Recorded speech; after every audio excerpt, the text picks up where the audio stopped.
Hello, people. How's it going? How's it going? Well, the picture looks nice. It will last long. The picture looks nice. Hopefully, we won't have any technical difficulties.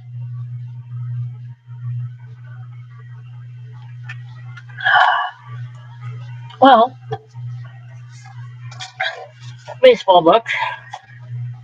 The year is 1949, and a war-weary nation turned from the battlefields to the ball fields in search of new heroes. It was the summer that marked the beginning of the sports rivalry, unequal and annual athletic competition. The awesome New York Yankees and the indomitable Boston Red Sox are fighting for the supremacy of baseball's American League, and easy Joe DiMaggio and a brash, headstrong hitting phenomenon known as Ted Williams led their respective teams in a classic pennant duel of mythic proportions. One that would be decided on an supposed to be a head-to-head confrontation on the last day of the season. So far, I've just started this book, but I like baseball. I like old school baseball when it was actually baseball. I like Ted Williams, even though I'm a Dodger fan. Granted, this is also the year the Yankees went to the World Series and beat my Dodgers. What else? But anyway, so far I like this. It really hasn't. It begins with the 48th season, the end of the 48th season. Now I'm up to the 1949 season. I do like baseball. I do like baseball. I like old school baseball. I like it when it was actually fun to watch, not whenever it is now. I'll watch it on occasion. I'll listen to it, yes. And I'm still a Dodger fan. I'll always be a Dodger fan. If I live in Minnesota, I'm also a Minnesota fan. I can have an American League team and a National League team.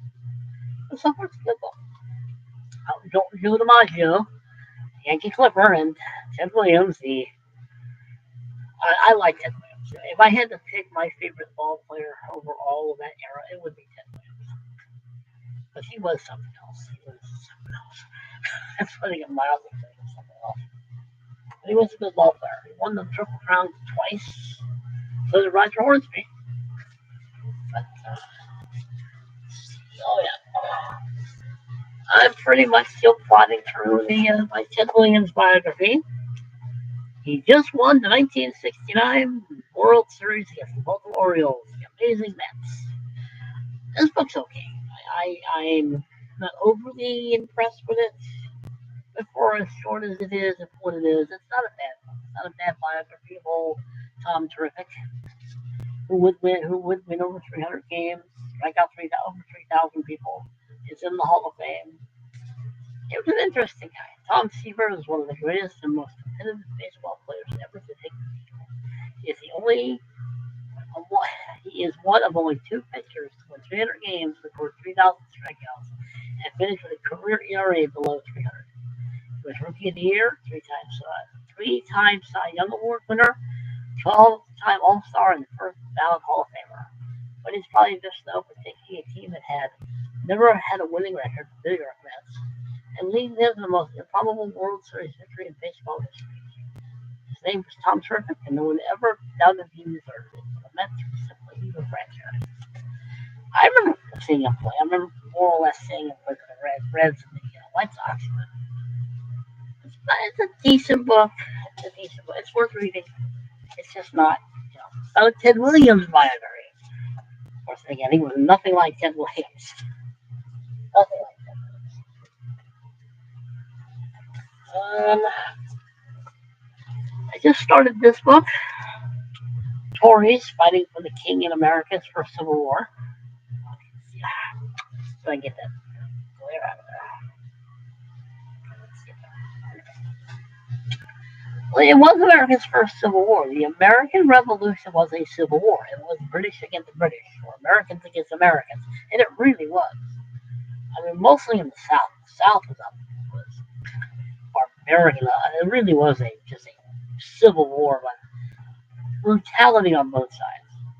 But this is about the loyalists, those who still stood with the king, their rightful king, their sovereign ruler, he who should have been rebelled against in the first place. Whatever. So far, it's not bad. Just get that glare out of it. Glare, unfortunately, is what it is, people. But so far, as I'm only on the second chapter of this book, I like it so far. The American Revolution was not simply a battle between independent-minded colonialists and the oppressive British. They were all oppressive. And as Thomas B. Allen reminds us, it's also a savage and often deeply personal civil war in which conflicted visions of America pitted neighbors against neighbor, patriot against Tory, on the battlefields, on the villages, green, and even in church.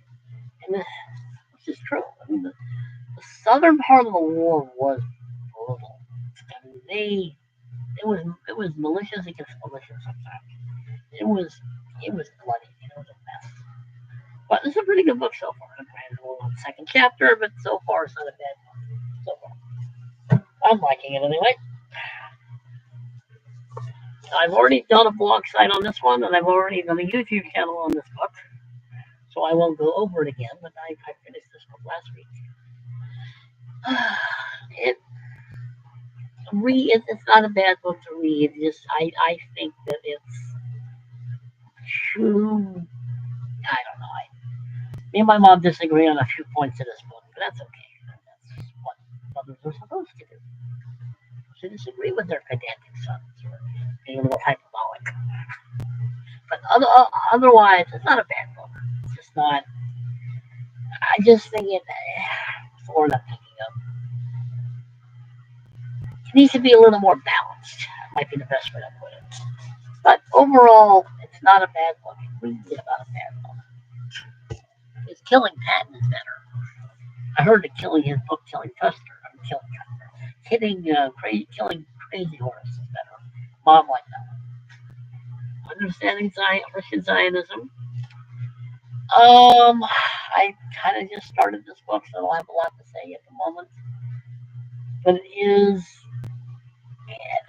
does talk about Christian Zionism. It also talks about Christian Palestinianism, which is a counter to this one. Is what's sweeping through the church, unfortunately. It's heresy. It's not biblical. This is biblical. Christian Zionism has been described by Hamas as the greatest danger to world truth, justice, and peace, and by a church as a powerful force that fuels the Arab-Israeli conflict and encourages the destruction of millions of people with its Armageddon theology. It has been denounced as pernicious, politically untenable, anathema to the Christian faith, and one of the most dangerous and heretical movements in the world. How sustainable are these charges? Is there a case to answer? By locating Christian Zionists firmly within the evangelical tradition, Paul Wilkerson takes issue with those who are irresponsibly portrayed as totally politically menace, and as the roadmap to Armageddon, charting a forensic detail of origins and historical development. He argues that Christian Zionism lays the biblical foundation for Israel's restoration and Christ's return. No one has contributed more to this cause than the leading architect and patron John Nelson Darby. This book is also about uncompromising champion for Christ's glory and God's truth. This groundbreaking book debunks decades of misrepresentation and scholarship, exploding the myth that Darby stole the doctrine of pre-tribulation rapture from his contemporaries by revealing the man and his message. Paul Wilkerson vindicates Darby and spotlights the imminent return of the Lord Jesus Christ as the centerpiece of this theology. What I have read of this book, I like.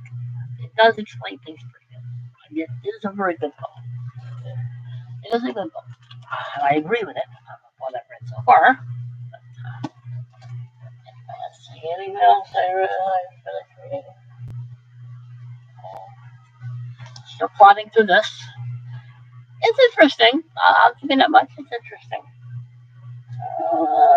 That's about it. That's all I read last week. I mean, I really didn't have a whole lot of chances to read much last week. So those are kind of the books I managed to either start or finish.